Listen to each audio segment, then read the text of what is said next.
Realisation হয়েছে কিনা আপনারা যে আপনাদের ভাই মোবাইলগুলো বন্ধ করে এটা তো রিয়েলাইজেশন হয়েছে কিনা আপনারা অপরাধ করছেন?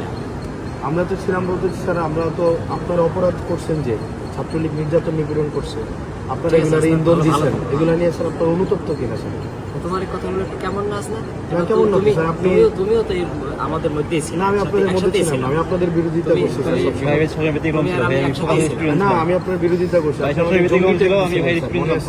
আপনি আমার জঙ্গি ট্যাগ দিয়েছিলেন ওই ইয়াতে রেজিস্টার বিল্ডিং এ, আপনি বলছিলেন আমি জঙ্গি। তুমি জঙ্গি? আপনি আমি এটা বলছিলেন স্যার। এবং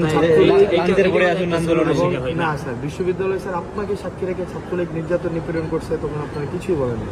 এবং স্যার রিয়েলাইজেশন হলে তো ফাইন, আপনারা আমাদের সমাজের বিবেক, রিয়েলাইজেশন এটা হয় কিনা যে স্যার এটা অত্যাচার, কোনো অন্যায় হইলে সেটা আপনাদের এই রিয়েলাইজেশন হয় কিনা স্যার? আমাদের বলা তো ওইটা তো বলো, প্রত্যেকটা মানুষের ব্যক্তিগতভাবে মনে করি যে কোনো অন্যায় হইলে সেটা স্যার আপনার সময় অন্যায় হয় না বিশ্ববিদ্যালয় স্যার, গেস্টরুম গণরুম অন্যায় হয় না? গেস্টরুম গণরুমটা ধারাবাহিকভাবে প্রক্রিয়া চলে আসে। এটা আপনার সময় ছিল?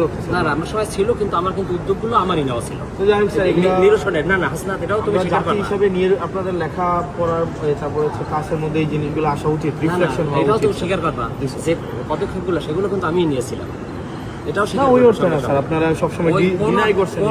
কোন অর্থে সেটা ভিন্ন, কিন্তু শুরুটা কিন্তু আমিই করেছিলাম। নির্যাতন নিপীড়ন তোমরা সহযোগিতা করছিলাম।